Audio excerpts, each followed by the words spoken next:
नमस्कार। आज बात कोटा की, जहां हाल ही में एक अहम घटना हुई। जी।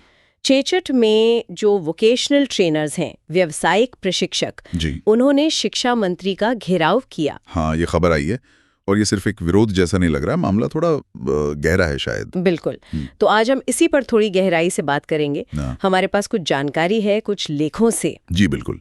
ये जो विरोध हुआ, इसके पीछे कोटा वोकेशनल ट्रेनर्स वेलफेयर संघ के लोग थे। जी सुनील वैष्णव जी, पंकज जी शर्मा। हाँ। तो समझने की कोशिश करते हैं कि आखिर दिक्कत क्या है, ट्रेनर्स क्यों परेशान हैं, मंत्री जी ने क्या कहा और इसका मतलब क्या है पूरा। हाँ, चलिए शुरू करते हैं।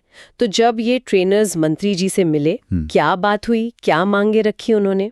देखिए, ट्रेनर्स तो अपनी नौकरी को लेकर परेशान थे कि भविष्य क्या है, अनिश्चितता है। जाहिर है। लेकिन मंत्री जी का जवाब काफी सीधा था। उन्होंने साफ कहा कि भाई, जिन कंपनियों के जरिए आप लोग काम कर रहे थे, उनको हटाने का फैसला तो मैं नहीं किया है। अच्छा, उन्होंने खुद कहा। हाँ, वजह बताई कि विभाग में शिकायतें आ रही थी लगातार कि ये कंपनियां जो हैं वो योजना लागू करने में मतलब भ्रष्टाचार कर रही हैं। ओह अच्छा। तो मंत्री जी का एंगल ये था कि कंपनियों में गड़बड़ी है और इसलिए एक्शन लिया गया। जी। उन्होंने कहा कि ये उनका फैसला है और विभाग इस पर कार्रवाई कर रहा है। तो फिर आगे क्या क्या ट्रेनर्स का क्या होगा, इस पर कुछ कहा? हाँ, कहा कि जल्द ही नए सिरे से भर्ती प्रक्रिया शुरू होगी। अच्छा, नई भर्ती होगी। जी। लेकिन यहीं पर एक पेंच आ गया। उन्होंने साथ में ट्रेनर्स को एक सलाह भी दे दी। क्या सलाह? उन्होंने कहा कि आप लोग आगे पढ़िए और स्थायी सरकारी नौकरी की तैयारी कीजिए। मतलब एक तरह से सवाल उठाया कि ऐसी योजनाओं में क्यों काम करना जो साल 2 साल के कॉन्ट्रैक्ट पर हैं। है, ये तो बड़ी अजीब बात हुई। एक तरफ कह रहे हैं नई भर्ती होगी, दूसरी तरफ मौजूदा लोगों को कह रहे हैं परमानेंट जॉब की तैयारी करो। हाँ बिल्कुल।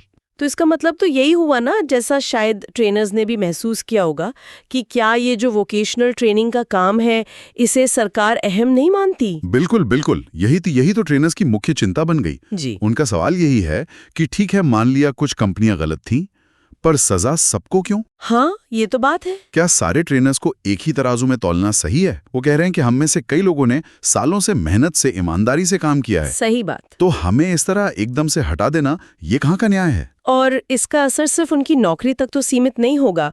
उन्होंने शायद बड़ी योजनाओं का भी जिक्र किया। जी हाँ बिल्कुल। प्रधानमंत्री कौशल भारत योजना और जो नई शिक्षा नीति है NEP 20, हाँ। इन दोनों का हवाला दिया उन्होंने। हाँ, ये तो बहुत महत्वपूर्ण योजनाएं हैं। बिल्कुल है। प्रधानमंत्री कौशल भारत जो स्किलिंग पर फोकस करती है, और NEP 2020 जिसमें स्कूलों में वोकेशनल ट्रेनिंग जोड़ने की बात है।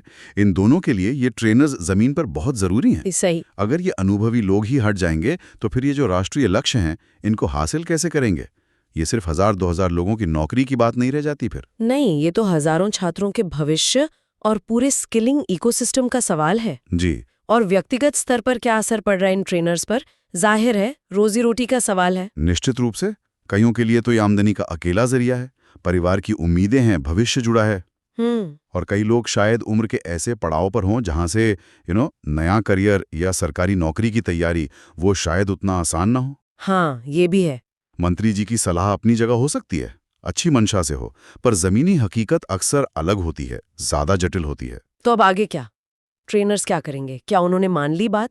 नहीं, बिल्कुल नहीं। उन्होंने तो अब अपनी आवाज और बुलंद करने का फैसला किया है। अच्छा। हाँ, उन्होंने 23 जून को जयपुर में शिक्षा संकुल पर राज्य भर के सभी मतलब करीब 5155 ट्रेनर्स को इकट्ठा होने का आह्वान किया है। ओहो, तो ये तो बड़ा प्रदर्शन होगा। जी, वो संगठित होकर अपनी बात रखना चाहते हैं, सरकार से एक स्पष्टता चाहते हैं, समाधान चाहते हैं। तो मतलब ये मामला अभी थमा नहीं है, बल्कि शायद और तूल पकड़ेगा। लगता तो यही है। ये पूरी स्थिति जो है, ये हमें एक जरूरी सवाल पर सोचने को मजबूर करती है ना? हाँ बिल्कुल। और सवाल यही है कि जब किसी सिस्टम में, किसी व्यवस्था में भ्रष्टाचार हो, गड़बड़ी हो, तो उससे निपटते वक्त ये कैसे पक्का किया जाए कि जो निर्दोष लोग हैं वो पिस ना जाएं। सही। खासकर वो लोग जो सिस्टम को चला रहे हैं जमीनी स्तर पर। कंपनियों की जवाबदेही जरूरी है, इसमें कोई शक नहीं। हाँ। ये संतुलन साधना ही सबसे मुश्किल काम है।